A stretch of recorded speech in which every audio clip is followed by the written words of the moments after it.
She had 30 seconds to decide whether to blow up her own life, and the clock started the moment she heard the word that didn't belong. Lena Fischer had been waitressing at the Alderhof restaurant in Munich for 3 years, and in that time she had learned 2 things about the dining room on the private second floor. The people who reserved it were always important, and the conversations they had over her carefully delivered food were never meant for her ears. She had become, through professional necessity, the kind of person who moved through a room without disturbing it. She poured wine and cleared plates and refilled water glasses with the quiet efficiency of someone who understood that invisibility was a form of respect in a place like this. She was not supposed to understand English. Most of the international guests assumed she didn't, the way wealthy people in foreign countries tend to assume that service staff exist in a linguistic bubble that conveniently excludes their conversations. Lena had studied English for 6 years in school and spent 2 of her summers working at a hotel in Edinburgh and understood it well enough to follow a contract negotiation, which was exactly what was happening at table 4. The American was named James Whitfield. She had gathered this from the reservation card and from the way his translator introduced him to the 2 German executives across the table with the practiced warmth of a man very comfortable in the space between languages. The translator's name was Konrad Merck, and he had been speaking for 40 minutes, and for 39 of those minutes Lena had been doing her job and not listening. Then she heard the number. She was setting down a bread basket when Konrad relayed the German executive's counterproposal back to James Whitfield in English, and the number he stated was not the number the German executives had said. It was not a translation error. She knew translation errors, she made them herself sometimes, the wrong preposition, the slightly imprecise idiom. This was not that. The number the German executives had offered was 4 million euros above what Konrad told his employer they had offered, and Konrad had said it with the smooth unflinching confidence of a man who had done this before and expected to do it again. Lena straightened up. She looked at the bread basket. She looked at the table. She looked at Konrad, who was now nodding along to James Whitfield's measured response with the attentive expression of a man performing loyalty. 30 seconds. If she said nothing, she walked back down the stairs and finished her shift and went home to her apartment, and the situation resolved itself the way situations do when people who could have intervened choose the easier geometry of staying in their lane. She was a waitress. She had a lease to make and a mother in Augsburg whose rent she helped with every month and a job she could not afford to lose and no standing whatsoever in a business negotiation between people who earned in an afternoon what she earned in a year.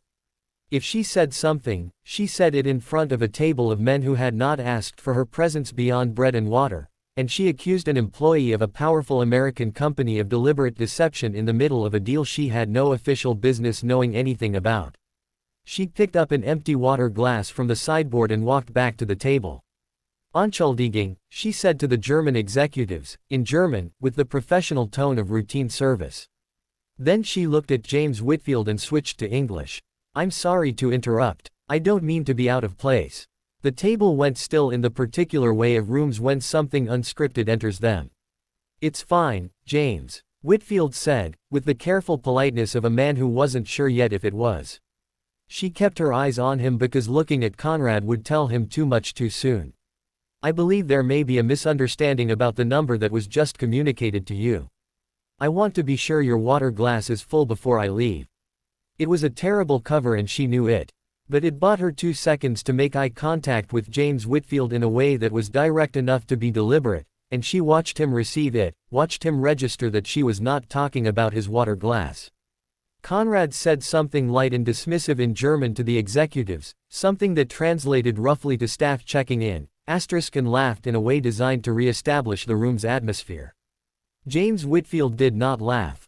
He was looking at Lena with the focused attention of a man who had built a company by understanding when someone was telling him something real. Thank you, he said to her. Could you ask the kitchen how long on the next course? It was a dismissal and an invitation at the same time. She understood both. She was waiting by the kitchen door when he appeared 4 minutes later, having excused himself for a phone call. He stood in the narrow hallway between the dining room and the kitchen and looked at her directly. Tell me, he said. She told him. The exact number in German, the number Konrad had given, the difference between them. She said it quickly and without embellishment and watched his face make the rapid internal calculations of a man confirming something his instincts had already been circling. You're certain, he said. I studied English for 6 years and I worked in Edinburgh for 2 summers, she said. I am certain. He was quiet for 3 seconds. Why are you telling me this? It was the question she'd been asking herself since the breadbasket. Because it's wrong, she said. What he's doing is wrong. And you were about to sign something. She kept her voice steady. I like my job, Mr. Whitfield. I need my job. I know this could go badly for me. But I couldn't watch it happen. He studied her with the thoroughness of someone who evaluated people for a living. What's your name? Lena Fisher. He nodded once, slowly, and went back into the dining room. What happened next, she learned in pieces. James Whitfield returned to the table and told the German executives, in a measured tone that gave nothing away, that he'd like to revisit the figures before proceeding and would they mind going through the numbers one more time directly. He'd asked for a pen and paper and written the numbers down himself as each side stated them, and when the German executives stated theirs, he looked at the paper, looked at Conrad, and the room understood. Conrad was dismissed before dessert. The deal was restructured over the following week with an independent interpreter, and it closed at terms that reflected what the German executives had actually offered, and James Whitfield's company saved €4 million and avoided a relationship built on a foundation that would have cracked the first time stress was applied. Lena finished her shift that night and walked home through Munich in the November cold and told herself she had done the right thing and tried to believe that was sufficient regardless of consequence. 2 weeks later, her manager called her into the office and told her a letter had arrived. It was from James Whitfield's office in New York. Brief, direct, in the style of a man who chose words the way he chose investments, deliberately and without waste.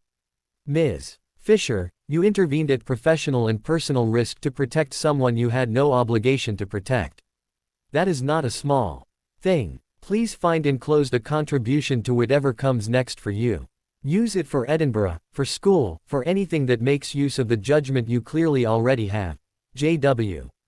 Asterisk. The check was enough for 2 years of university. She held it in her hands for a long time in her manager's office, and then she went back to her tables because there were guests waiting and water glasses to fill, and she was, at her core, someone who finished what she started. But that night she sat at her kitchen table with a university application in front of her and her mother on the phone from Augsburg, and she filled in the first line without hesitating, because some doors you have to be willing to knock on before you know what's on the other side. And she had learned, in a hallway between a kitchen and a dining room, that she was exactly that kind of person.